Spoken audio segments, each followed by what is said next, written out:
Salut tout le monde et bienvenue au podcast Les vraies affaires zéro bullshit. Ici Roch Cholette. Merci beaucoup d'être là. Je vous le rappelle, si c'est possible de partager le podcast, ça ferait notre affaire. Je vais vous offrir un rabais également, un rabais allant jusqu'à 25% sur vos achats de 75 et plus. Et ça, je parle d'encre pour votre imprimante. Vous êtes nombreux à travailler de la maison, on imprime de plus en plus de choses. Et Inco Canada, INKO Canada, incocanada.com pour le site web, ben, vous offre toutes sortes de cartouches, bien sûr, toutes sortes d'encre. Et si vous utilisez le code Les vraies affaires zéro bullshit 25, alors LVAZB 25, les vraies affaires zéro bullshit, vous pourriez bénéficier donc d'un rabais de 25 pour un achat de 75 et plus. Bon, je veux aujourd'hui faire le bilan de la dernière année politique au Québec. Évidemment, je pourrais vous en parler pendant plusieurs heures. Alors, j'ai décidé de tenter d'encapsuler ce qui m'a apparu le plus névralgique durant la dernière année, mais je vais aussi me risquer sur la suite des choses pour l'année prochaine. Alors, évidemment, je commence par tout honneur, tout seigneur, ou tout seigneur, tout honneur. La COVID, bien sûr, a meublé l'actualité politique au Québec, a meublé la politique québécoise, a meublé donc à peu près tous les échanges à l'Assemblée nationale, a façonné la façon de faire de ce gouvernement. Puis la COVID, quand je regarde son ensemble, quand je regarde surtout la situation dans laquelle on se retrouve aujourd'hui, les vagues que l'on a eues, les accalmies également, qu'est-ce qui ressort de cela? Ça ressort que j'ai un gouvernement qui n'a pas appris de l'an passé, puis qui navigue honnêtement à courte vue. Est-ce qu'il avait le choix? Dans plusieurs occasions, il l'avait. Ce qui nous a amené une multitude d'incompréhensions et de contradictions, puis de non-sens. Là. Il y a une mesure qui, à gauche qui contredit la mesure à droite, mais c'est pas grave. Des passe-droits pour le sport professionnel, puis on les enlève. Rappelez-vous le printemps passé. On a donc, comme toile de fond, là, des mesures, souvent à la pièce, puis le fil conducteur de ces mesures, c'est plus souvent qu'autrement des contradictions, des incompréhensions, des imprécisions. C'est ce qui a meublé le gouvernement ou l'action gouvernementale en matière de COVID, puis quelques reculs également. Pensons au 180 degrés. On part d'une menace de congédier des infirmières s'ils ne se font pas vacciner pour aller travailler en centre hospitalier. On part de là, on annule tout cela, puis là, on les force à aller travailler une fois contaminés. Tu sais, c'est le bordel, c'est le monde à l'envers, mais c'est la réalité du gouvernement actuel. Euh, Tout au long de l'année aussi, on a été obligé de se poser la question, lors des annonces gouvernementales, qu'est-ce qui parlait? Est-ce que c'est la science ou est-ce que c'est la politique qui parlait? Est-ce que ce sont des décisions, ultimement tout est politique, mais est-ce que c'était basé sur la science ou est-ce que c'était basé sur un calcul politique du moment, fort d'un sondage, de l'appétit du monde, de l'air du temps, de la saveur du mois, c'était quoi? Et on peut pas on ne peut pas ne pas réaliser la proximité qui existe entre la santé publique et le gouvernement. Fait bien des fois, je vous parle de cela, mais ça cause toujours le même problème. C'est qu'on n'est pas capable de savoir c'est-tu la santé publique qui recommande ça, oui ou non, puis le gouvernement prend quelle décision par la suite. Le double titre d'Horacio Arruda, de directeur de la santé publique, mais aussi de sous-ministre adjoint, vient amplifier cette confusion des genres, ce qui n'aide pas au Québec. Ce qui n'aide certainement pas au Québec. Puis je vais y revenir à Horacio d'ailleurs dans une minute. L'autre chose évidemment qui a meublé, toujours sous le thème COVID, c'est les CHSLD, ce sont les CHSLD, c'est l'histoire des CHSLD, le nombre de morts. Il y a 3 études, mais tout à fait parcellaires, qui sont en train d'être menées. On a déjà des bribes, puis ça blâme sévèrement le gouvernement, ça blâme l'inaction, ça blâme la lenteur, ça blâme l'insouciance du gouvernement. Et à ce chapitre-là, les oppositions, depuis plusieurs mois, réclament une enquête publique, ce à quoi le gouvernement a toujours dit non. Est-ce que 2022, année électorale, va être le théâtre d'un revirement de la part du gouvernement, puis ils vont dire oui, une enquête publique? Je ne le sais pas. C'est sûr que l'avantage politique pour la CAQ de faire cela, c'est que ça va faire taire les oppositions, puis l'élection va se faire pendant l'enquête. Fait qu'il n'y aurait pas grand-chose qui sortirait. Je pense que le gouvernement est en train de juger cela également.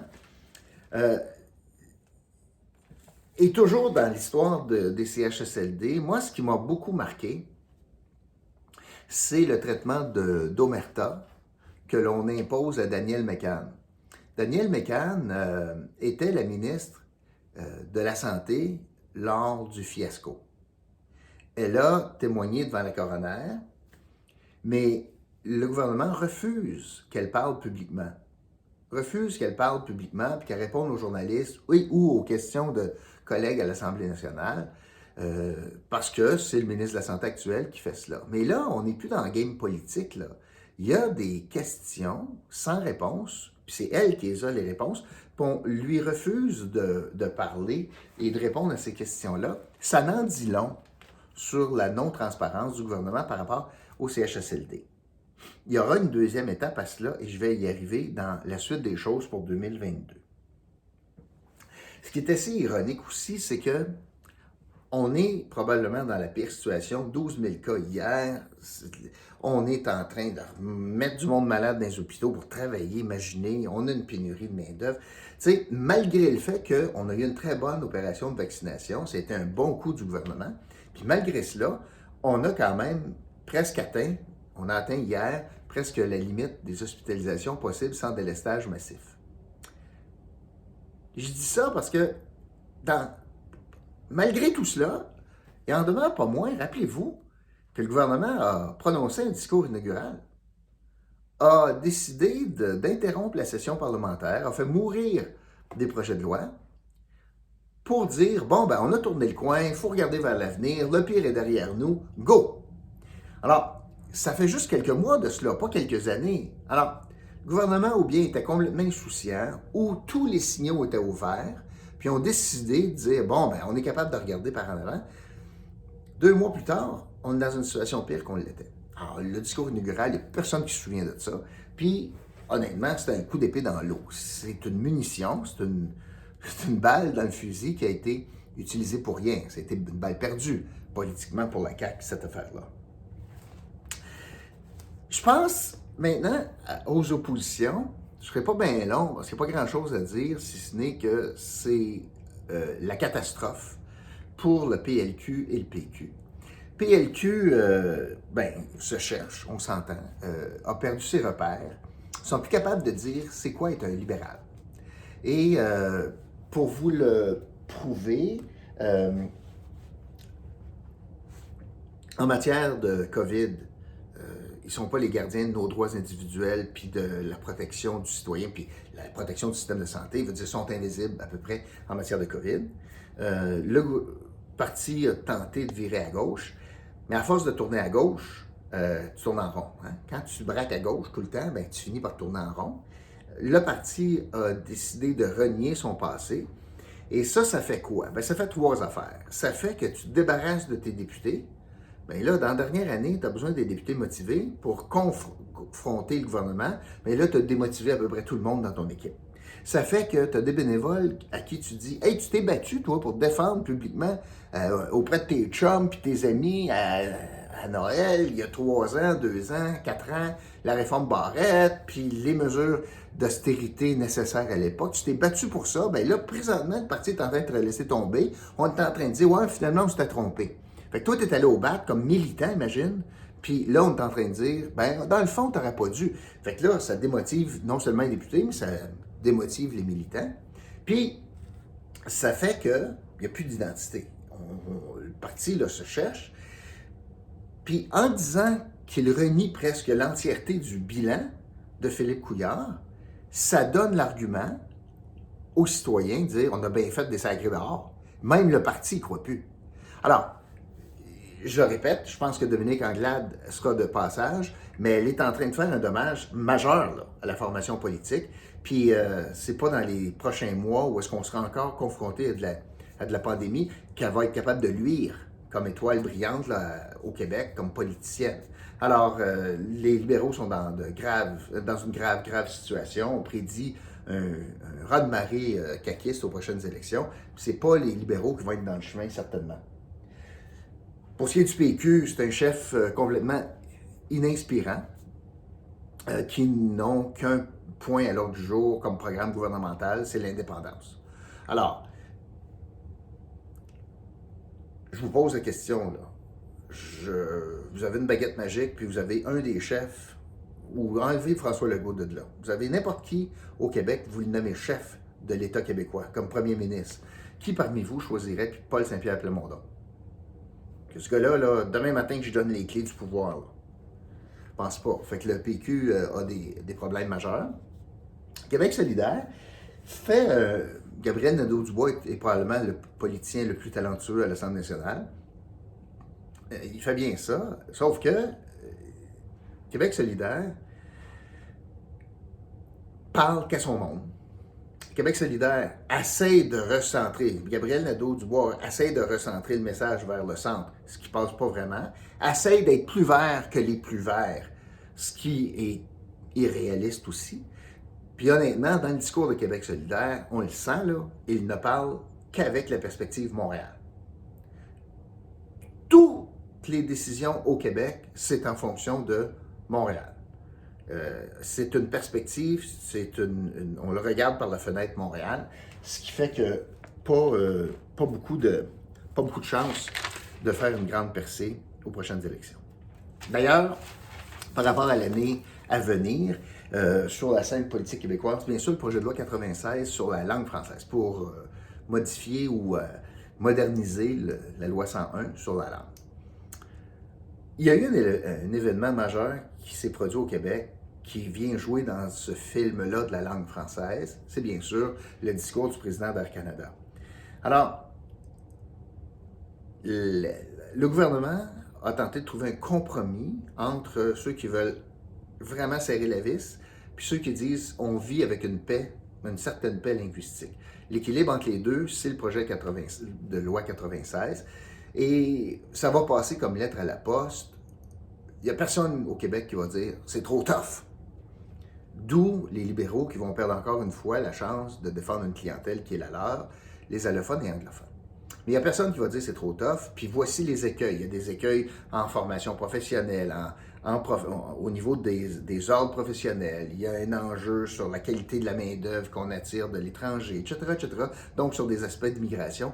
Mais il n'y a pas d'appétit pour ça au Québec, d'entendre que c'est trop tough, pas avec ce qui s'est passé, donc avec Air Canada.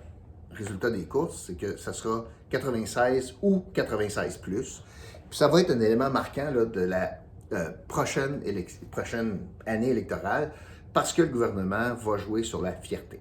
Et le gouvernement répète ce mot-là, la fierté, la fierté, la fierté. Bien, la fierté, elle peut se décliner de plusieurs façons. La question linguistique, c'est bien sûr une question de fierté pour les Québécois. Fait que ça va être à l'ordre du jour, évidemment. Ça ne serait pas étonnant, puis d'ailleurs c'est commencé, ça ne serait pas du tout étonnant que Québec s'arrange pour avoir une bonne dispute avec Ottawa. C'est toujours gagnant dans des élections au Québec.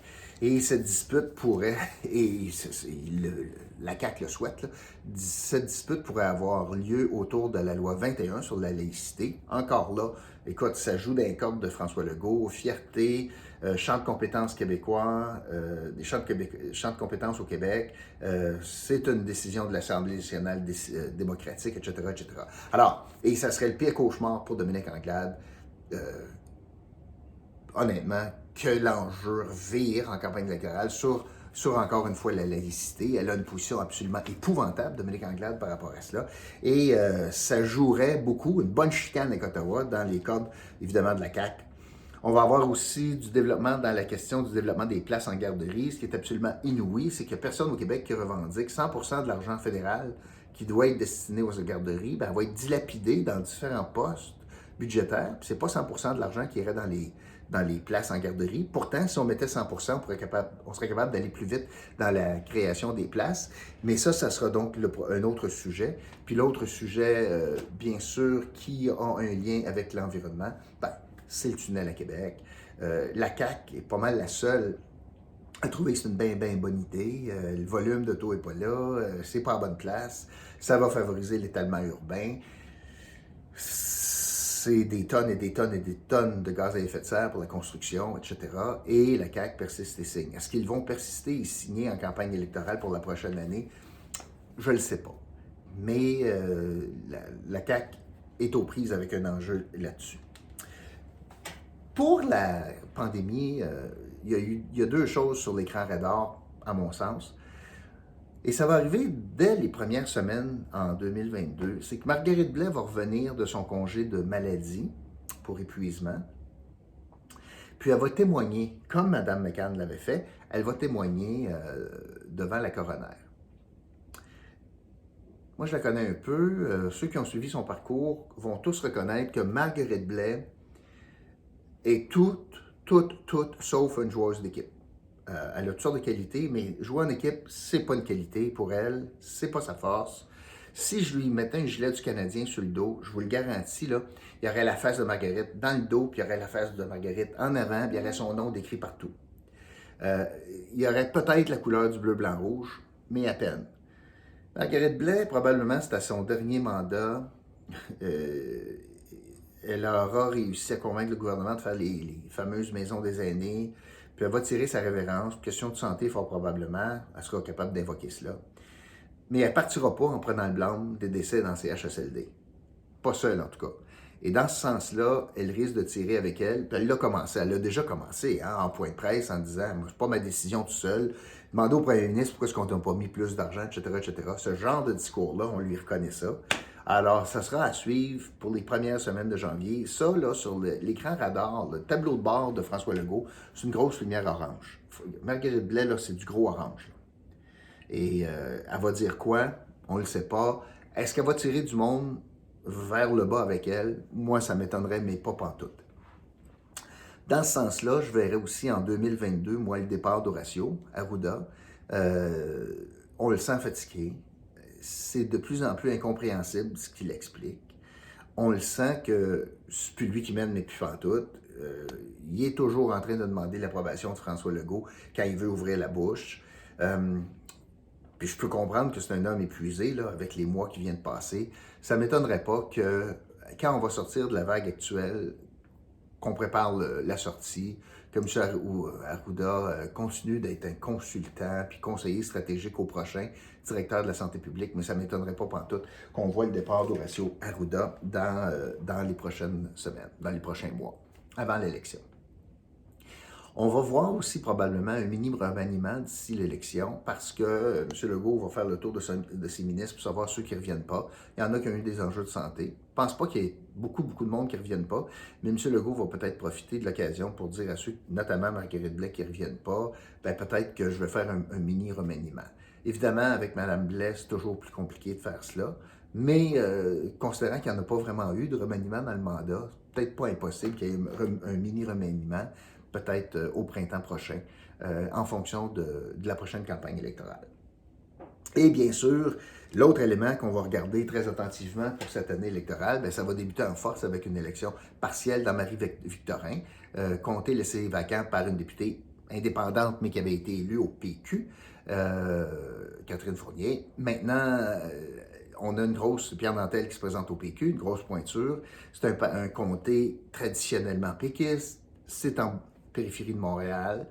Bernard Drinville a eu ce comté-là.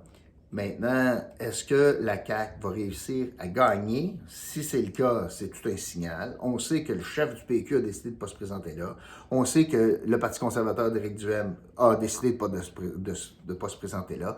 Fait que ça va déjà nous donner un peu la température de l'eau, Marie-Victorin. Si le PQ réussit à garder ce comté-là, il y a des lumières qui s'allument au bureau du premier ministre. Si l'inverse se passe, puis la CAQ gagne ça, bien là, écoute, traditionnellement péquistes, ils ont le vent dans les voiles, puis c'est juste conforme au sondage. On va aussi regarder qui finit 3 puis 4e, puis on va regarder Éric Duhaime. Donc, chaque résultat dans ce comté-là est important. C'est majeur. Tout le monde va se faire analyser. Là. Si Éric Duhaime finit bon dernier, ça en dit long sur sa capacité de faire élire un député quelque part au Québec. Si le Parti libéral du Québec finit bon dernier derrière Duhaime, par exemple, c'est tout un message. Alors, ça sera très, très, très intéressant de suivre l'élection dans Marie-Victorin. Je veux vous parler, il me reste 2 sujets pour vous, je vais aller rapidement, des pièges les pièges pour les prochaines élections, mais les pièges pour la CAQ, bien sûr, c'est le mot arrogance. Même pas moi qui le dis, François Legault le répète, ce qu'il guette la CAQ, c'est bien sûr l'arrogance. Puis quand on dit ça, il y a 3 noms de ministres qui viennent en tête. Parce qu'il y en a qui c'est plus facile que d'autres de sortir un petit côté d'arrogance. Les 3 noms, c'est Pierre Fitzgibbon, Geneviève Guilbeault, puis Mathieu Lacombe. Ils ont les 3 tendances, quand ils sont contrariés, là, à passer en mode d'arrogance. Et ça pourrait être la pire chose qui arrive à la CAQ. C'est pas les mesures, c'est pas la COVID, mais si la population décide de trouver que c'est un gouvernement arrogant, ça, c'est dur à défaire. Ça, cette pâte à dents-là, de la remettre dans le tube, c'est super tough à faire. Donc, c'est ce qui reste à surveiller pour la CAQ. Pour le PLQ, bien sûr, c'est, je le disais, là, c'est le virage à gauche, puis le déni de tout ce qui s'est passé dans le passé. Le PQ, je vous le disais aussi, c'est la question du chef, qui n'a pas de plan, il n'y a pas d'équipe, le chef n'est pas capable, dans le fond, de galvaniser les troupes. Puis le PQ parle toujours au même monde. Puis Québec solidaire, il faut qu'il parle avec des lunettes qui partent d'ailleurs que de Montréal. Je termine avec l'Outaouais pour la prochaine année. L'enjeu en Outaouais, je vais résumer ça de 2 façons. La santé puis le statut particulier, qui touche à plein de choses. La santé, il y a 2 enjeux. Je vous le dis là, c'est un enjeu majeur, la localisation du prochain hôpital. On ne peut pas se tromper. Et c'est pas bien parti. C'est parti en cachette, c'est parti avec des critères qui n'ont pas de bon sens pour certains, notamment l'histoire de les coûts. Trouvons le bon terrain, puis après on parlera de coûts. Là. On ne peut pas dire je vais mettre ça à telle place, ça coûte moins cher. Je vais vous donner 2 exemples, ou plus même. Je vais vous en donner quelques-uns. On ne peut pas faire l'erreur de l'aréna des sénateurs d'Ottawa. On a mis ça là, ça coûtait moins cher, puis regardez ce qui arrive depuis ce temps-là. C'est le bordel y aller, on a de la misère à avoir des partisans, tout le monde charle de la localisation, puis on veut la ramener aux plaines de Breton. Là, on a la chance avec l'hôpital de ne pas l'envoyer à Canada ou dans les Hautes-Plaines. On ne peut pas perdre cette chance-là. Regardez le Costco.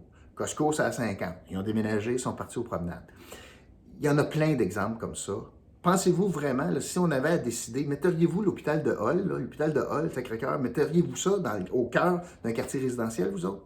Sur Gamelin? Sur Saint-Raymond? Mais non, tu ne mets pas ça là, difficile d'accès, il n'y a aucun service autour, etc., etc. Tu ne mets pas ça là. Il y a plein d'exemples comme ça où est-ce que si tu as la chance de bien faire une première fois, tu le fais. Tu n'es pas pogné qu'une rénovation. Là. Et la localisation, pour toutes sortes de raisons. Puis les 3 principales raisons, là, où est-ce qu'il faut que tu fasses attention, c'est c'est la qualité des soins offerts. Je vais être capable d'offrir des soins centralisés par rapport à toute une population. Je vais être capable d'attirer du personnel soignant, puis c'est pas trop loin de chez eux, peu importe où est-ce qu'ils vivent. 2, c'est une question d'impact municipal. Les impacts vont être énormes quand tu as un endroit, il y a 5000 travailleurs, puis des milliers de patients, puis des visiteurs à tous les jours. Il y a des impacts sur les infrastructures municipales, sur le transport en commun, sur le schéma d'aménagement. Il y a des impacts majeurs sur tout. Donc, on ne peut pas se tromper, non seulement pour la santé, mais aussi pour le monde municipal. Puis le 3e élément, c'est les facteurs environnementaux. On ne peut pas placer ça dans un endroit qui va favoriser l'étalement urbain, qui va obliger les gens à se transporter en véhicule, en voiture, que c'est pas de transport en commun structurant qui passe autour, qu'on va être pogné avec un stationnement en surface qui va créer de l'îlot de chaleur, etc., etc., etc. Fait que présentement, là, ce qui est envisagé, c'est les Hautes-Plaines, là, parc de technologie. C'est épouvantable pour le développement de la ville, pour la qualité des soins de santé, la capacité d'attirer du personnel, puis son effet épouvantable sur l'environnement. Alors ça, là, c'est le plus gros dossier pour l'instant. En lien avec ça, bien sûr, la question de la santé. Partout, les signaux sont clairs. L'enjeu dans le réseau actuel, c'est le manque de personnel. Et nous autres, là, on manque de personnel, puis la solution au problème de santé en Outaouais, c'est d'augmenter le nombre de lits. C'est de la boucane. Ça ne sera pas suffisant. C'est pas parce que je bâtis. D'ailleurs, il y a des lits disponibles présentement qui sont fermés dans les hôpitaux à Gatineau, faute de personnel. Fait que l'enjeu qu'il faut commencer à penser maintenant, parce que c'est long de former du monde, bien, très certainement, l'enjeu de soins de santé, de personnel pour les soins de santé, on ne peut pas juste faire abstraction de cela. Là. Ça va nous frapper en pleine face d'ici quelques années que ça a-tu du bon sens de bâtir un hôpital de 250 lits de plus que maintenant, puis on n'avait déjà pas de personnel maintenant. Alors, ça, c'est l'autre aspect. Finalement, le statut particulier, il y a eu une résolution votée en grande pompe qu'on reconnaissait le statut particulier de l'Outaouais. Ça se décline à plein de sauces, en fiscalité, en matière de tourisme, en matière d'éducation, en matière de culture, en matière de santé, en matière de tout.